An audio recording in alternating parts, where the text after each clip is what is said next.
Então vamos dar início à nossa aula de Direito Financeiro, Tributário e Aduaneiro 4. E hoje nós vamos falar sobre o ISSQN, Imposto sobre Serviços de Qualquer Natureza. Na aula passada falamos sobre o ITCMD, Imposto de Transmissão Causa-Mortes e Doação de Quaisquer Bens ou Direitos. Muito bem, vejam só, o ISSQN, ele tem sua previsão constitucional, né, aqui no artigo 156 da Constituição, que diz: compete aos municípios instituírem impostos sobre, inciso 1, propriedade predial e territorial urbana. Nós vamos enfrentar transmissão intervivos e doação, transmissão intervivos a qualquer título por ato oneroso de bens imóveis por natureza ou acessão física e de direitos reais sobre imóveis, exceto os de garantia, bem como cessão de direitos à sua aquisição. Esse é o ITBI, Imposto de Transmissão sobre Bens Imóveis. Vamos ver aqui, o ITCMD incide sobre bens havidos por herança ou por doação. E o ITBI, que é municipal, incide sobre bens havidos a título oneroso, ou seja, sempre que eu vou adquirir um bem a título oneroso, eu vou pagar ITBI. E o inciso 3 diz: serviços de qualquer natureza não compreendidos no artigo 155.2, definidos em lei complementar. 155.2 é justamente o ICMS, Imposto sobre Circulação de Mercadorias e Serviços. Muito bem. Vejam, o ISS é um imposto muito importante para nós, advogados. Por quê? Por uma razão muito simples. Nós, advogados, somos, sim, contribuintes do ISSQN. Serviços de advocacia são fato gerador do ISSQN, Imposto sobre Serviços de Qualquer Natureza. Vejam só. Então, o ISSQN, com sua previsão constitucional no artigo 156.3 da Constituição, ele é regulamentado por uma lei complementar federal que trata do fato gerador, da base de cálculo, dos contribuintes e traz uma lista anexa. É uma questão diferente dos demais impostos que até aqui vimos, porque a lei complementar 116, assim como o decreto-lei 406/68, que era o decreto regulamentador anterior à lei complementar 116, que é de 2003, mas que ainda tem alguns artigos que estão em vigor, que nós vamos ver, sempre houve uma lista anexa. Então, o legislador complementar, ele sempre se preocupou em estabelecer quais eram os serviços sobre os quais incidia o ISSQN. E só se pode cobrar ISSQN dos serviços listados na lista anexa à Lei Complementar 116 de 2003. Muito bem. Veja, o fato gerador do ISSQN está no artigo 1º da Lei Complementar 116, que diz: o imposto sobre serviços de qualquer natureza, de competência dos municípios e do Distrito Federal, tem como fato gerador a prestação de serviços constantes da lista anexa, ainda que esses não se constituam como atividade preponderante do prestador. E o parágrafo primeiro diz que o imposto incide também sobre o serviço proveniente do exterior do país, ou cuja prestação se tenha iniciado no exterior do país. Aqui foi uma inovação da Lei Complementar 116 de 2003, mas que está em pleno vigor, porque vejam, serviços prestados no exterior são tributados pelo ISSQN aqui no Brasil. Então você já viu, quando você importar serviços, o importador de serviços vai ter que pagar o ISSQN aqui no Brasil. Então, ou seja, onera eventualmente serviços prestados no exterior.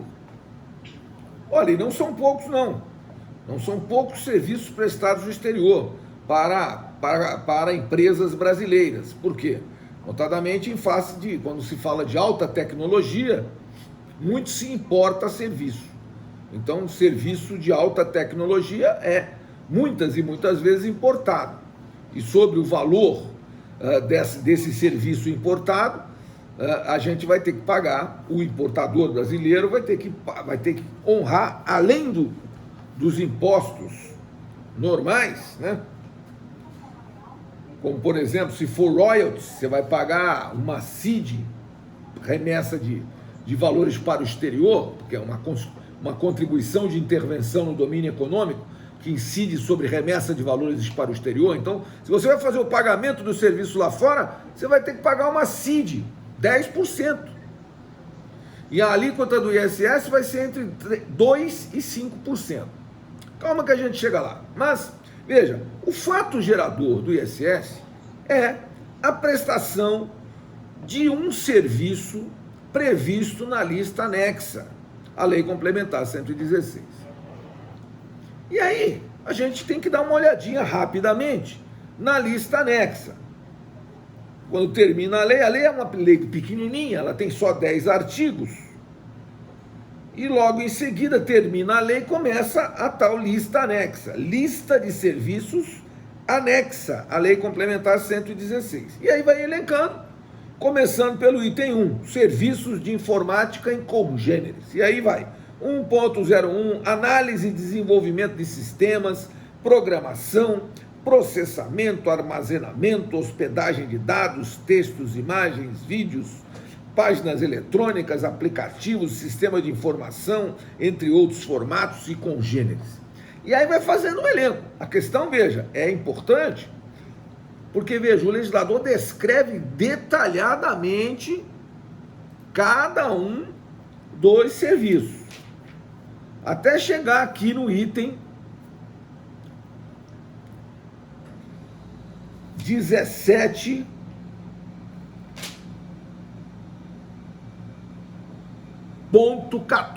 o item 17.14 da Lei Complementar, da lista anexa à Lei Complementar 116 de 2003, então traz um serviço que a gente conhece muito bem, que se chama advocacia. Então, advocacia é um serviço, portanto, tributado pelo imposto sobre serviços de qualquer natureza,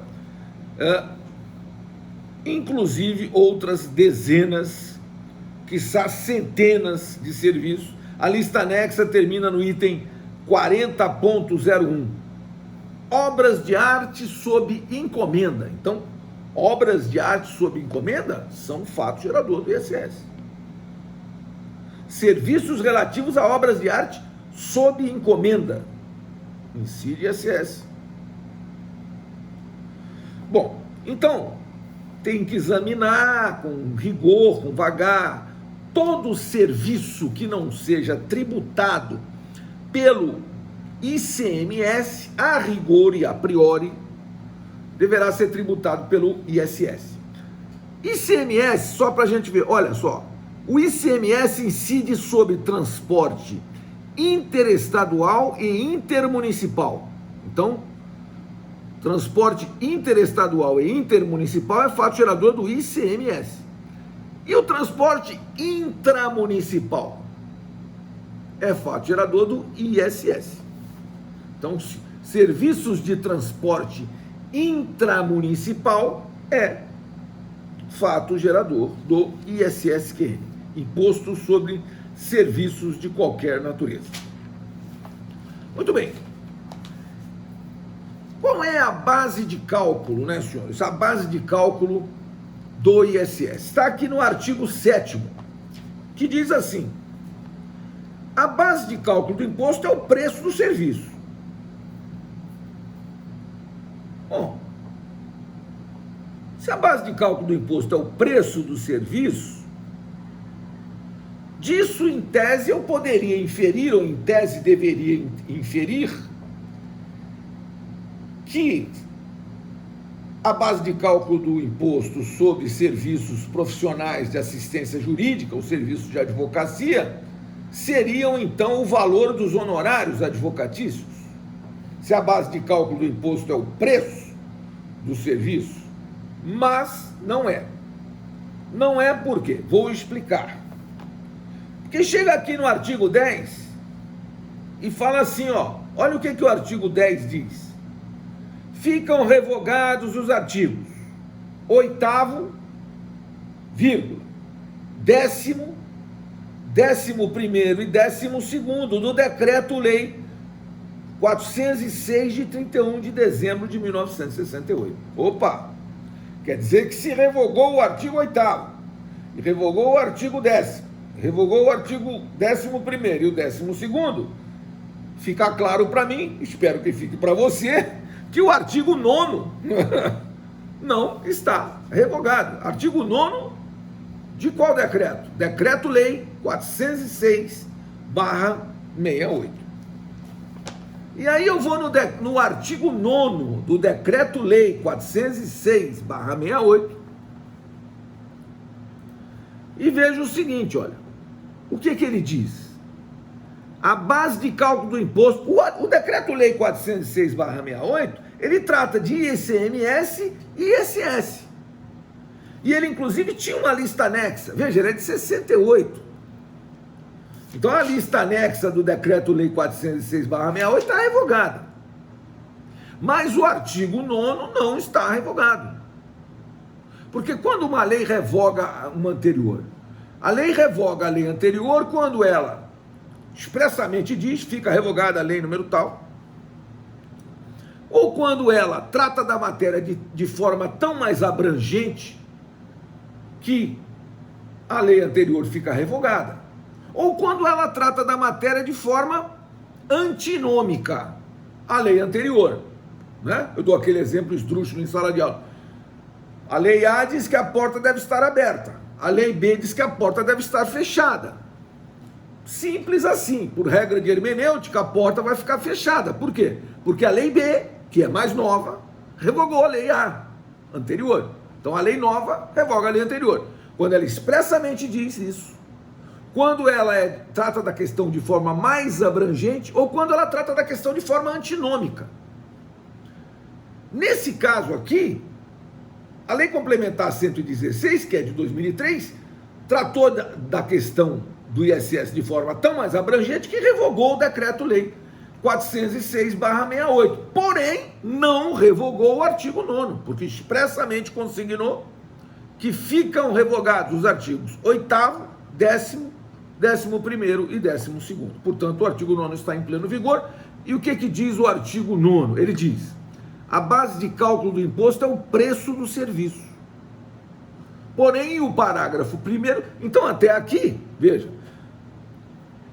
volta lá na Lei Complementar 116, no artigo 7º, diz, a base de cálculo do imposto é o preço do serviço. Então está igual. Porém, vejam o que diz o parágrafo 1º do artigo 9º do Decreto-Lei 406/68. Quando se tratar de prestação de serviços sob a forma de trabalho pessoal do próprio contribuinte, o imposto será calculado por meio de alíquotas fixas ou variáveis, em função da natureza do serviço ou de outros fatores pertinentes, nesses não compreendida a importância paga a título de remuneração do próprio trabalho. Então vejam, senhores, quando se trata de um serviço, um trabalho, que se transforma em serviço prestado pelo próprio contribuinte, o imposto é calculado por meio de alíquotas fixas ou variáveis, mas qual é o critério de fixação dessas alíquotas? O critério é a natureza do serviço, não é o valor do serviço. É isso que a gente tem que entender. Então, vejam, pipoqueiro paga ISS. Você tem... Veja, um pipoqueiro é um vendedor ambulante, ele presta um serviço ali, vender pipoca. Ele paga ISS? Paga. Ele paga um valor fixo anual, sei lá, R$200 por ano, para ter direito a vender pipoca. Um advogado vai pagar um valor fixo anual para exercer os serviços de advocacia. Essa é a questão. Aqui em Santos, se não me engano, está em torno de R$1.000 por ano. Então você vai pagar R$1.000 por ano de ISS-QN. Se você for uma sociedade de advogados, você vai pagar R$1.000 por ano para cada sócio membro dessa sociedade. Então a sociedade, vamos supor que tenha 2 advogados, vai pagar R$1.000 cada um. Se você é o advogado autônomo, você vai pagar R$1.000 por ano. É um valor fixo anual, ou seja, é uma alíquota fixa que toma em consideração a natureza do serviço e não o valor do serviço. Entendeu? E isso vale para qualquer serviço realizado sob a forma de trabalho pessoal do próprio contribuinte. Então isso vale para serviço médico também, serviço de contador também, contabilidade. Não é? Eu sou médico, presto serviços médicos. Então o valor do ISS são meus honorários médicos ou é uma alíquota fixa anual para exercer serviços médicos? É uma alíquota fixa anual para exercer serviços médicos, nos termos do artigo 9º do Decreto-Lei 406/68. Então a gente vive lutando contra isso. Por que a gente vive lutando contra isso? Essas questões são altamente relevantes. Porque existem legislações, veja, o ISS é um imposto municipal. E existem legislações que determinam a cobrança de ISS, inclusive retenção na fonte.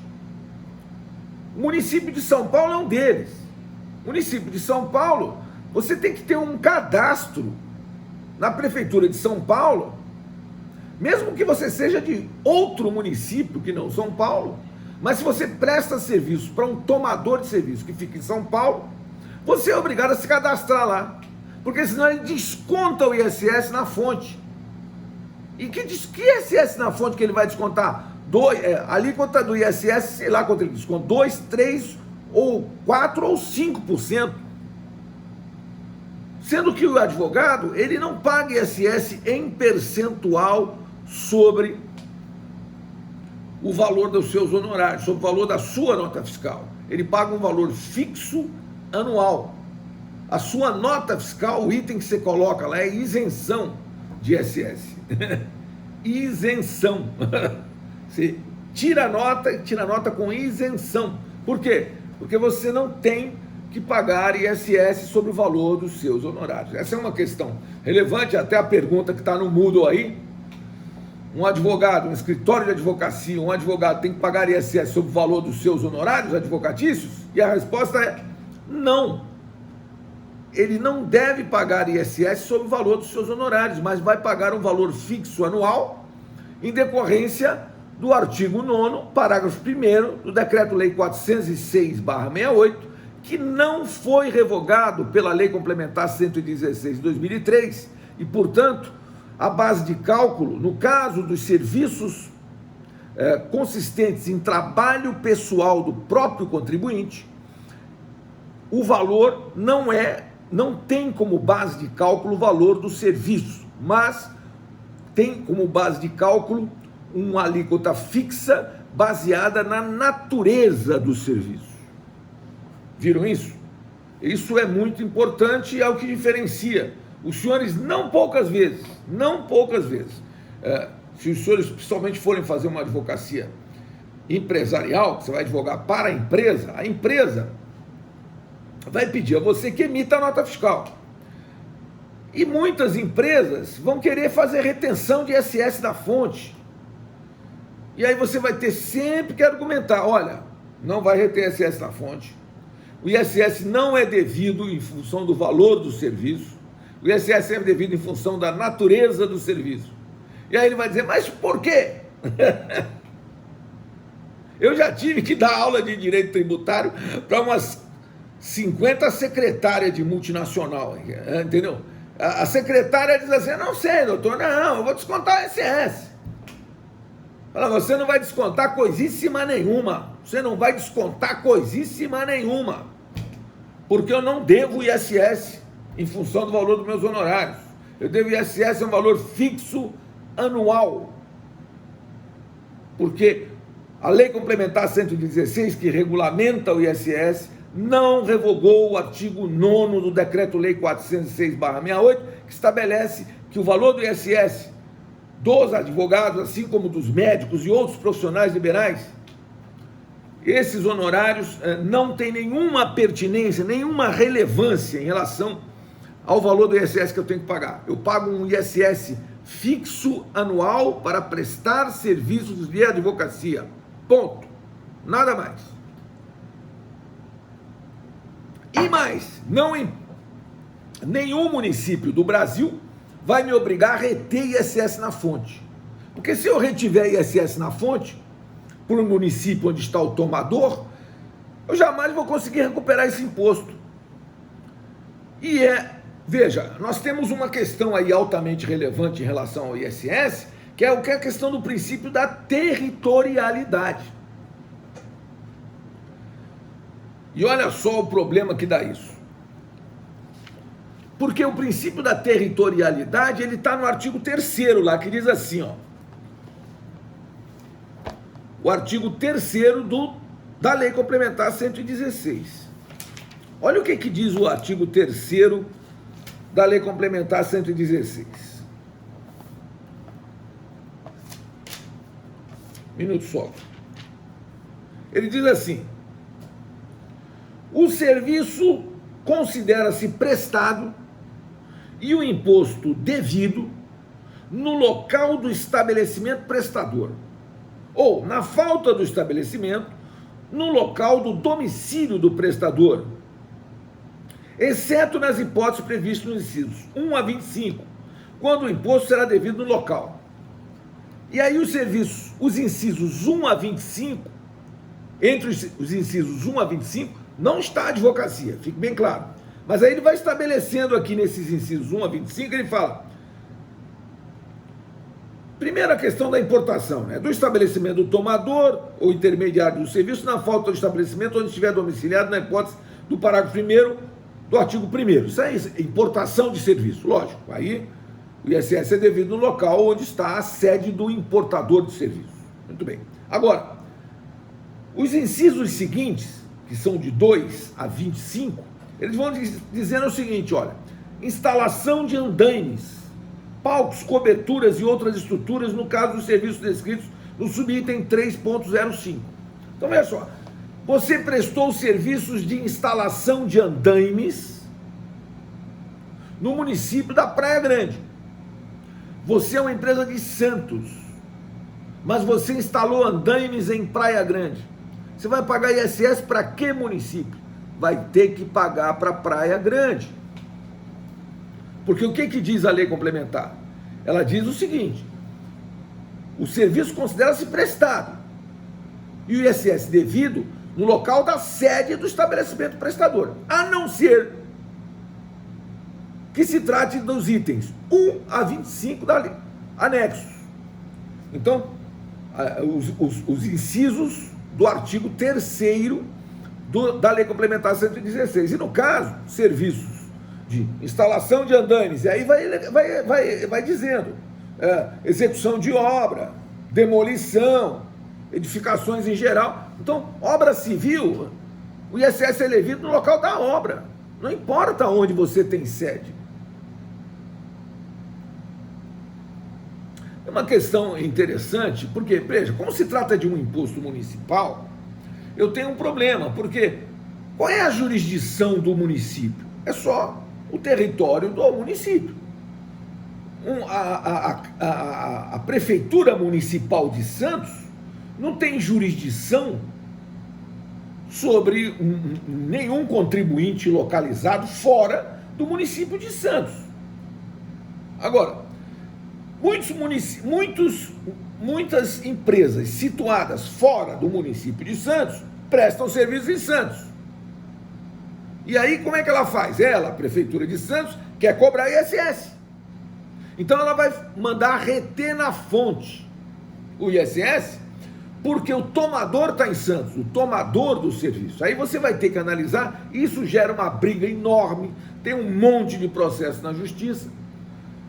Por quê? Se o serviço realmente é um dos serviços que está entre os itens 1 a 25 do artigo 3º da Lei Complementar 116, aí tudo bem. Aí o ISS é devido no local da prestação do serviço. Mas se não tiver nos itens 1 a 25, o ISS é devido no local da sede do estabelecimento prestador. Então imagine você, uma empresa tem sede em Manaus, no Amazonas, mas presta serviço de varrição aqui em Santos. Vai pagar ISS para Santos. Varrição está nos itens 1 a 25. Vigilância está nos itens 1 a 25. Agora, a advocacia, por exemplo, não está. Então o que acontece? Eu posso ter um processo tramitando em Manaus, meu cliente ser de Manaus, eu faço audiência em Manaus, mas eu presto serviço em Manaus? Não, presto serviço em Santos, no meu escritório. Porque nesse caso da advocacia, existe uma coincidência entre o local onde o serviço é prestado e o local da sede do estabelecimento prestador. Porque o advogado presta serviço aonde? No seu escritório de advocacia. Agora, nem no seu escritório, agora na sua casa. O advogado presta serviço na sua casa. Agora, nós estamos em home office. Mas fora do contexto do home office, o advogado presta serviço no seu escritório de advocacia. E, portanto, existe coincidência entre o local da prestação do serviço e o local da sede do estabelecimento prestador. Só que tem mais uma pegadinha. Qual é a pegadinha? É que o artigo 4º da Lei Complementar 116 diz o seguinte: considera-se estabelecimento prestador o local onde o contribuinte desenvolva a atividade de prestar serviço, de modo permanente ou temporário, e que configure unidade econômica ou profissional, sendo irrelevantes para caracterizá-lo as denominações de sede, filial, agência, posto de atendimento, sucursal, escritório de representação ou contato de quaisquer outras que venham a ser utilizadas. Então, por exemplo, ISS de banco, os bancos têm que pagar ISS. Serviços bancários são tributados pelo ISS. Agora, qual é a sede do banco? Tem banco que tem sede em Brasília. A sede do Banco do Brasil é em Brasília. Mas os serviços que ele presta das agências aqui do município de Santos, aí vai ter que pagar ISS para Santos, entenderam?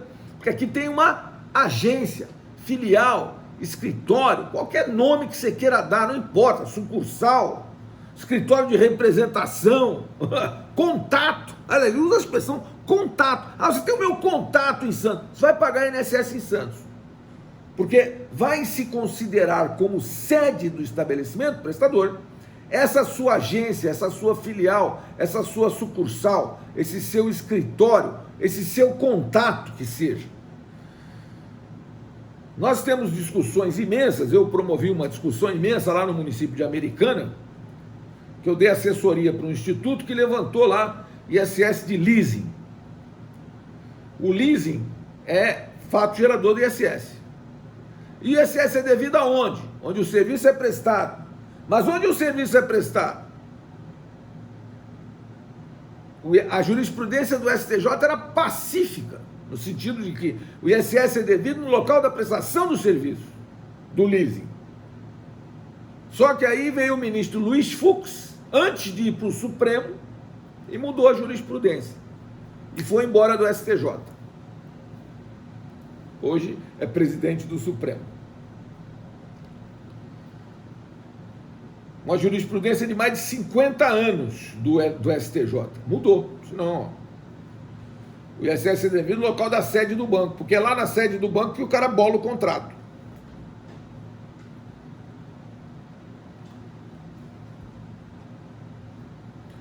Não caiu essa ficha para mim até hoje, mas não adianta discutir. Veja, só que eu quero dizer o seguinte, essas discussões eram no âmbito do Decreto-Lei 406/68, na lista anexa.